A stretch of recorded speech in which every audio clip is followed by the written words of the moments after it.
Terzo panel, terzo appuntamento, sempre internazionale. Con me modererà Gaël Branchot, dico bene? Ho detto bene, Gaël? Più o meno. Più o meno, allora dillo tu, che è il direttore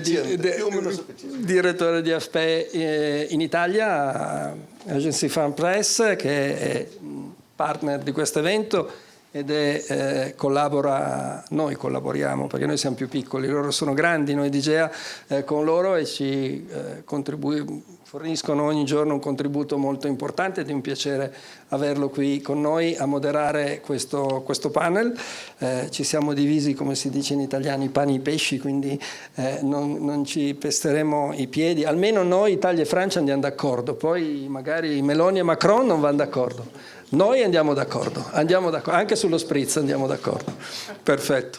Prima abbiamo parlato dell'intenzione del governo italiano di creare un hub nel Mediterraneo. È un discorso che riguarda soprattutto il Mediterraneo occidentale, cioè il Nord Africa, la Libia, l'Algeria, insomma un certo tipo di area geografica mediterranea. Ma c'è un'altra area geografica del Mediterraneo che è quella che riguarda in parte l'Egitto, abbiamo sentito l'ambasciatore Radi, ma anche Israele. E poi c'è... non dimentichiamoci mai che c'è sempre il gas che ci arriva dal nord, ci arriva dalla Norvegia, anche dalla Norvegia, che ha una serie di progetti interessanti di quali poi noi parleremo nel corso di questo panel. Io vorrei fare partire con l'aiuto della regia un video che ha realizzato la nostra redazione di WIDHub, un video bellissimo, lavorano molto bene i nostri ragazzi e mi complimento con loro, che spiega un attimo com'è la situazione del gas in Italia. Se potete farlo partire.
Eccoci, nel ringraziare ancora i colleghi che hanno realizzato questa videografica, al quale sono piacere che tributiate questo applauso, e prima nei ringraziamenti iniziali che ho fatto mi sono dimenticato di citare due persone senza le quali non sarebbe stato possibile fare questo, che sono Domenico Giovinazzo e Federica Zago.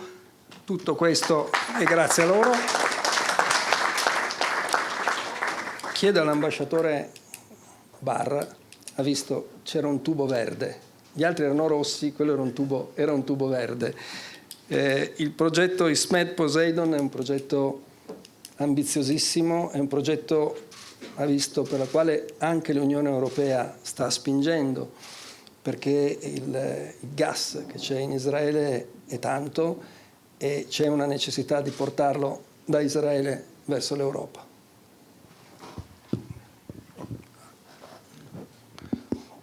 Grazie, grazie per l'opportunità. Thank you for the opportunity to speak to you today on this very important issue. I was quite happy to see that the East Mediterranean pipeline was painted green.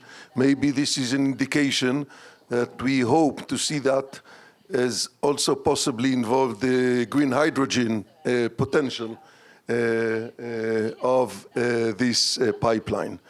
It is also interesting for me to try to see what was the position of Israel in comparison with the previous panel here.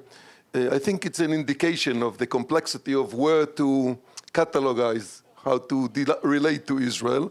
And I think geographically it is an adventure and interesting because Israel is Europe. Israel, of course, is Asia, but Israel is also Africa. And many of the things that the Egyptian ambassador said about the importance of the East Mediterranean potential of cooperation with Italy and European Union, the issue of the reliability, stability of supply, is very much relevant also to Israel. I think if there is something that we learned in the last 2 years is the importance of having a stable and reliable partners, especially when it comes to energy permanent infrastructure. These are very expensive infrastructure. They take years to build.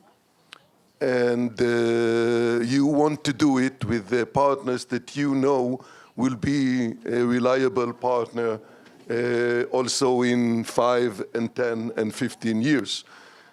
And when we talk on the East Mediterranean potential, I think Egypt and Israel are good example of such reliable partners.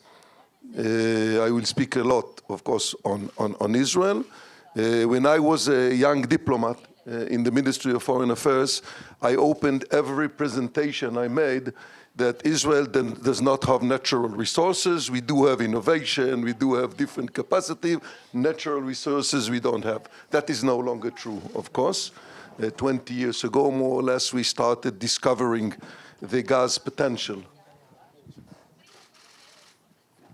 The gas potential of the Israeli economic area, offshore. And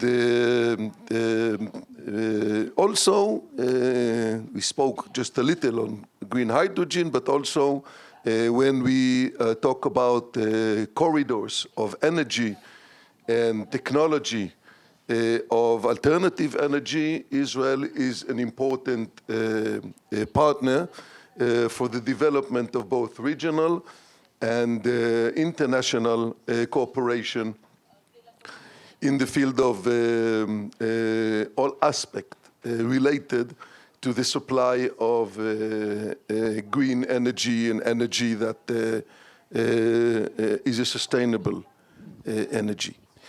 I think when we look at the involvement of the Italy and through the main gas and oil company, of course, Eni, in our region, we see a traditional strong involvement in Egypt. We see now new involvement of Italy in Lebanon, And in parentheses, let me just say that I was part of the negotiated team that brought the agreement with Lebanon on the maritime border in order to allow mainly the exploitation of the gas deposit on the border between the two countries. It was interesting because in a certain point in the negotiation, the impression was that we are more interested to try to find a way for Lebanon to be able to use its gas potential than the Lebanese themselves because of the very difficult internal difficulties inside Lebanon. But I am glad that we have been able to conclude that agreement. And he is very much involved in Cyprus, but unfortunately, until today, and he is not yet involved to the degree that we were hoping for in Israel. And I think when we talk of the East Mediterranean potential of cooperation with Europe, we must speak of some level of coordination between the different deposits that are already there. And only with the stronger Eni involvement also in Israel, Eni could become that integrator company that can actually look at the different potential of corridor between East Mediterranean potential and Europe. East Mediterranean pipeline is an option. We know that it also has some difficulties, economical, geopolitical, etc., but also the possibility of increasing gas stream to Egypt and increase the LNG capability inside Egypt, or building an energy facility in Cyprus, or a floating LNG facility, are all possible future solutions to be able to create that kind of corridor. My opinion is that that will happen. We have been discussing this for almost 10 years. I think it will only seriously happen when Italy take a leadership role with Eni in trying to bring the parties together and actually exploit that potential. I am encouraged to see a growing interest by Eni to participate in future tender that will be open in a few months on the economic quarter of Israel to look for new deposit, and I believe that the potential is very high. But also, like many other important Italian companies, involved in looking for opportunities in the innovation ecosystem of Israel to try to look on new technologies to be able to incorporate into any activities. And we hope to see in the fall, maybe in October, visit of Prime Minister Meloni to Israel and a meeting between the two governments. I believe that the potential of cooperation on energy-related issue, both gas, traditional energy, but also innovation, green hydrogen, and alternative energy, will be very high on the agenda. And I think the potential is extremely high. And we are still waiting and to see an Italian leadership, and the decision of Italy to become a hub, I think, is extremely important. And also, I think the very good framework of relationship, political relationship between Israel and Italy, offer a new opportunity to try to put together this potential and actually make it happen. Thank you. Thank you. Kyle.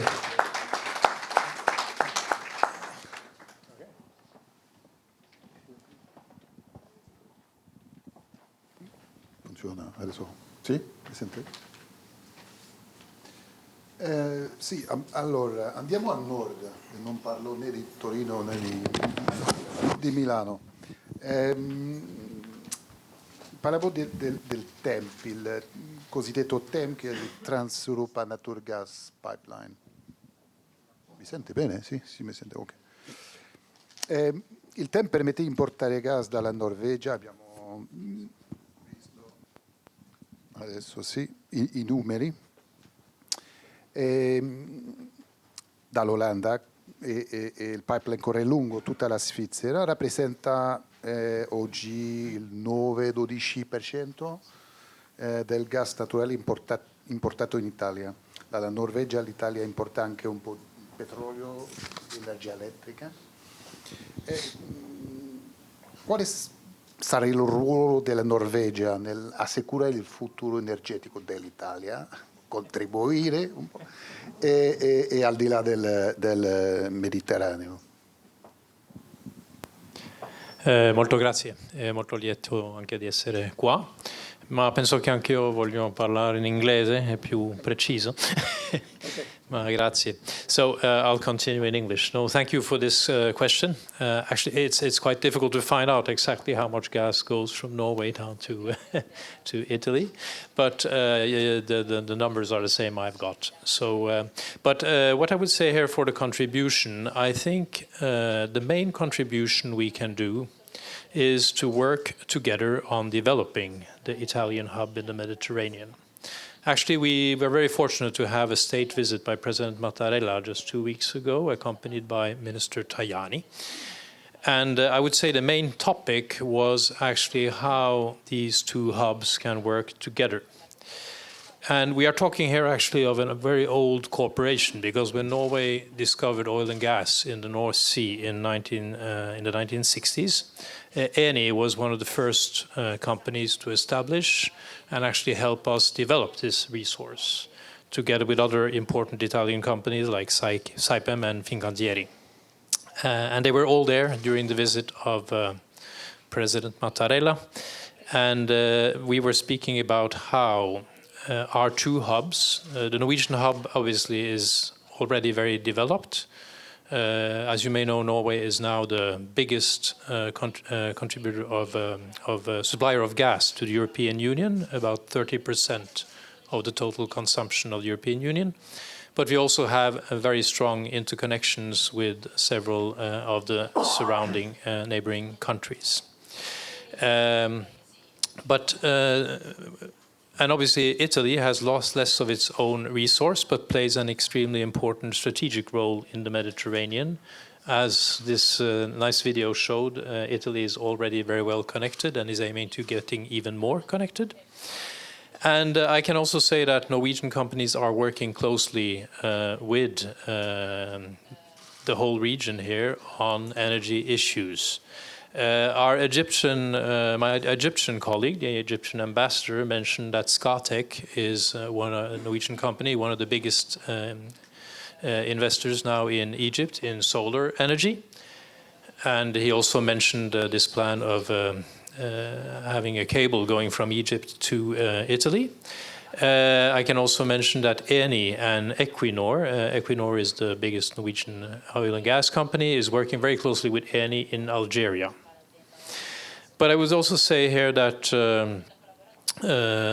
we are also working very closely on offshore wind. One of the biggest offshore wind installations currently in the world outside of the UK, the Dogger Bank project, is a joint venture between Equinor and Eni. So we believe what we can bring to the table is both a long tradition of cooperation, but also knowledge. And also, I would say, we share a common challenge. And the challenge is how we do the transition from gas to future renewable energies. And we have talked a lot here today about hydrogen, and hydrogen is definitely something we are very interested in. But in Norway, we have focused a lot on blue hydrogen, and we are discussing this a lot with our European partners, who previously, I would say, focused mainly on green hydrogen. But I think what we have seen that if we are going to make the transition within reasonable time, it will be difficult to do it without carbon capture and storage and blue hydrogen. Green hydrogen will require vast amounts of energy, electrical energy, clean electrical energy, and there will be at the same time a huge demand for clean electrical energy for other purposes. In Norway, for instance, more than 80% of all the cars that are sold are currently electric. This, of course, requires a lot of electrical energy. So for this reason, we are saying we need to work on CCS, not only to produce blue hydrogen from gas, but actually also to help industries that are in the so-called hard-to-abate sector. This includes cement, steel, termovalorizzatori, a big topic in Italy, and also several other industries, but for instance also producing fertilizers. And so actually the ambition of the Norwegian government has been for a number of years actually to potentiate the technology of carbon capture and storage. And we have built, or it will soon become operational, but we have actually been worked with this technology for 25 years, injecting carbon, CO2, into the ground in tightly sealed reservoirs under the sea. And they have actually calculated that we could store in the Norwegian shelf up to 75 years of all the emissions of the European Union. Problem, of course, is to capture the CO2. You have to speak about this after. Yes, sorry. Don't I'll run. get back to it then. But my point was just, I would like to focus a bit on that discussion as well, because I think it's important for both hubs. Yes. Thank you. Okay. Yeah, no, you mean the ambassador just burned my next questions. Yes. Yeah, okay. I stop him. No, sì, parliamo di innovazione e di futuro. La Norvegia sta sviluppando la tecnologia dello stoccaggio di CO2, si dice così, nel mare. Tra l'altro chiedo alla regia se potete proiettare le... Eccoci. Sì. Non solo la tecnologia, ma lo fate già nel mare del Nord con la produzione nazionale sulle piattaforme, no? Sì, si fa già. Il programma Northern Lights Longship, credo che si chiama. Sì, ho chiamato il nostro corrispondente prima per preparare questo. Allora, secondo lei il Mediterraneo potrebbe diventare un contenitore anche di CO2 con la vostra tecnologia, anche se la diversità dei fondali rende l'idea non facilmente praticabile? Pensiamo che, or we think that it's important to look at this technology also in the Mediterranean basin. I know there are projects in Italy around Ravenna using old gas fields, but this technology is also being explored, for instance, in Algeria. Obviously, the big question here is making this commercially viable. And it's based very much, of course, on the CO2 tax system of the European Union, which actually makes it commercially possible for companies to prioritize carbon capture and storage instead of paying the tax. But it's important to have this system throughout Europe and that there is consensus about it. And that we actually have, I would say, a push both from the north and from the south to make this energy change happen. But as I believe also Minister Tajani pointed out in his declaration, it's important to move forward in a realistic way. And for this reason, we believe actually the CCS technology can be a very important, and blue hydrogen can be a very important stage in this common challenge we have as Europeans. Ok, grazie. Ministro plenipotenziario Conte, la Farnesina come aiuta, accompagna questi processi di diversificazione energetica e di rapporti con paesi assolutamente diversi, dalla Norvegia alla Libia, all'Egitto, a Israele, cioè c'è una molteplicità di linguaggi, no? Certo. Beh, c'è una molteplicità anche di conoscenze, insomma.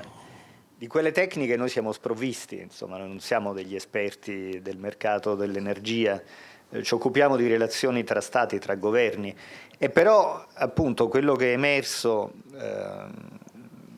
direi anche con una certa evidenza negli ultimi anni e che coltivare buone relazioni amichevoli, costruttive con questi paesi è stato di straordinaria importanza.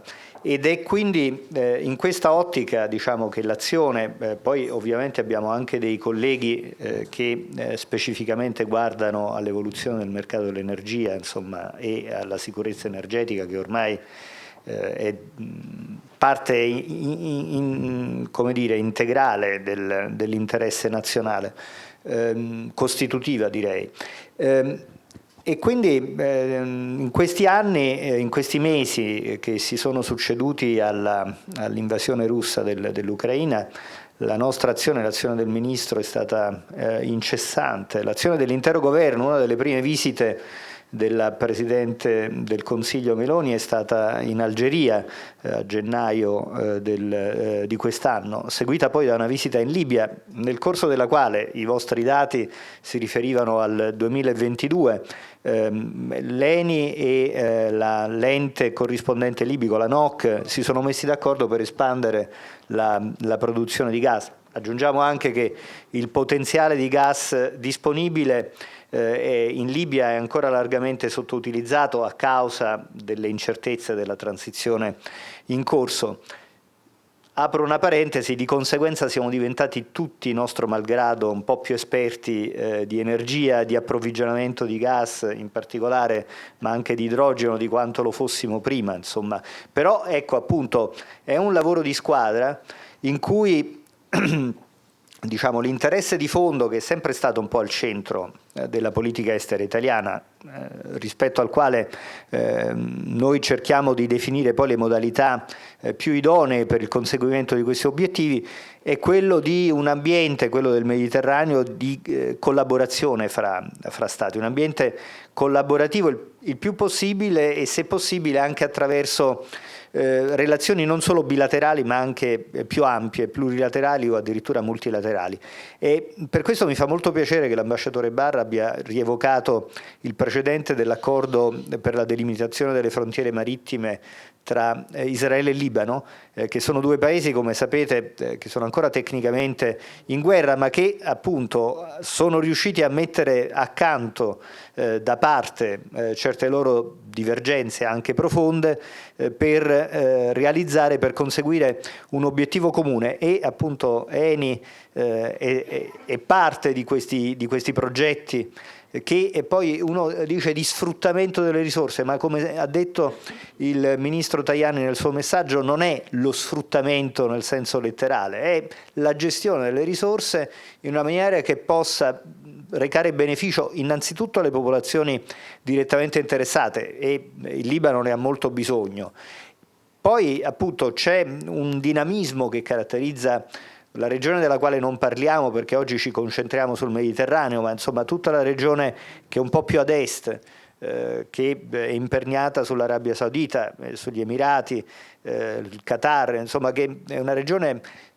Dobbiamo parlare anche della Turchia, non si può parlare di Mediterraneo orientale senza menzionare la Turchia, che ha un ruolo indispensabile. Ecco, con tutti questi paesi l'Italia è impegnata a coltivare buone relazioni e è impegnata anche a mettere queste nostre buone relazioni al servizio di una collaborazione fra tutti questi paesi. Turchia, Israele, Turchia ed Egitto hanno una storia recente difficile, ma anche questo sono delle difficoltà in via di superamento, e a mettere poi questa collaborazione anche al servizio della sicurezza energetica nostra, ma anche dell'Europa nel suo complesso. Grazie. Io chiedo ancora all'ambasciatore di Israele Bar, gli accordi di Abramo sono tra Israele, Stati Uniti e Emirati Arabi. Quanto potranno impattare a livello di cooperazione energetica tra Israele e Europa? Quale sarà l'impatto di questi accordi? E poi le chiedo un'altra cosa, nel discorso che ha fatto prima, come si pone appunto la Turchia, che ha appena citato il ministro plenipotenziario Conte?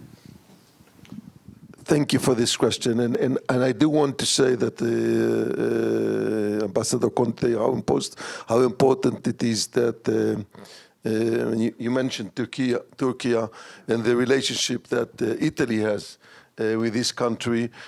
You can use geopolitical difficulties in order to block project, but you can also use the capacity of diplomacy. And the Ministry of Foreign Affairs of Italy is an example of this, of how to overcome geopolitical difficulties and not to use them as a reason to block different initiatives. And yes, I think that the Abraham Accords do create an important potential for Israel to be a transit state.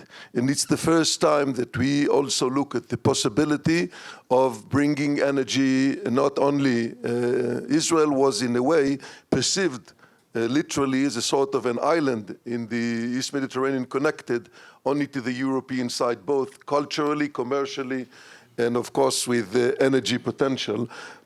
But this is no longer true, and we are looking for possibility of cooperation with the United Arab Emirates. We are now looking for the Blue Ramen, a connection of data cable that comes from India and goes through Israel to Italy and Europe. So the potential of Israel becoming also an importer or a transit state for the delivery of energy through Eilat, through the Red Sea area, and then into the Mediterranean and to Italy, is also an important potential.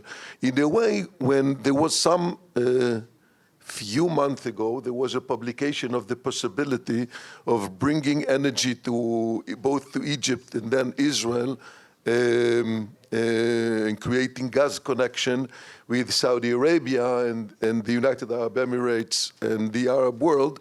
We started seeing some European countries waking up on trying to make sure that actually it will be the connection of the East Mediterranean gas to the European direction and not to the others. So in a way, even if this is, in my opinion, a little bit premature, the potential of Israel, no longer as the end of flights, of energy, of economy, etc., but in the center that it deserves. At the end of the day, historically, Israel was the center between East and West, between North and South. So becoming again a relevant country, and as a transit in both creating also exploiting energy potential. We are now, for example, working on a three-track cooperation between the United Arab Emirates, Israel, and Jordan.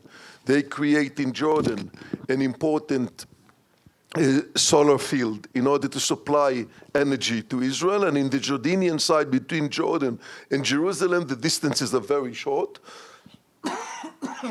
And at the same time, we desalinate water also with the cooperation of the United Arab Emirates and deliver them through Israel to Jordan that has a serious water problems. So we're talking about energy and environmental issues that are already working. The potential of Israel to bring together the Asian and Arab world and Europe, and in some cases the United States, as reflected also in the East Mediterranean Gas Forum, EMGF, when we wanted the United Arab Emirates to be part of that. It's not exactly in the East Mediterranean area, but it's a relevant partner. Italy is also a member, as well as Egypt, Lebanon, the Palestinians, and others. So I think Israel can play an important role, and the Abraham Accords bring also more legitimacy, I think, for Egypt to be a good partner with Israel, but also grow the potential of Israel becoming a relevant country for bridging between Asia and the Arab world and Europe. Okay, it's the lunch time, ma l'ultima domanda libera la lascio a Gael. Libera, puoi chiedere cosa vuoi. Per fortuna aveva preparato due, allora Ti ho messo in difficoltà, tipico degli italiani con i francesi. Allora, o una poco diplomatica o la più diplomatica? Poco diplomatica. Poco diplomatica? Perché Okay. sono ambasciatori, non puoi mica parlare di essere diplomatico. No, c'è per le sfide diplomatiche, geopolitiche, ne abbiamo parlato un po', sono grandi, vedremo, però c'è anche questo che la domanda, i rapporti dicono che la domanda crescerà nel sud Mediterraneo, fino a rappresentare l'8,5% di tutto, della domanda della regione. E quindi i paesi del sud dovranno soddisfare la domanda interna e la domanda estera. Non so come si fa questo, perché anche gli investimenti saranno importantissimi molto. Come si soddisfa questo? Con il nord, magari. Okay. No, I'm not a great expert on this, but we had a very interesting seminar recently with Eni and Equinor here in Rome, with representation also from Algeria. And I just heard about the work they're doing there to limit lo sprecchio, the waste of gas, because there is a big issue there.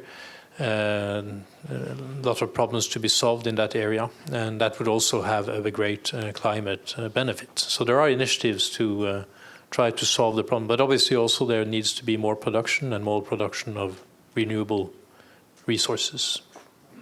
Se posso.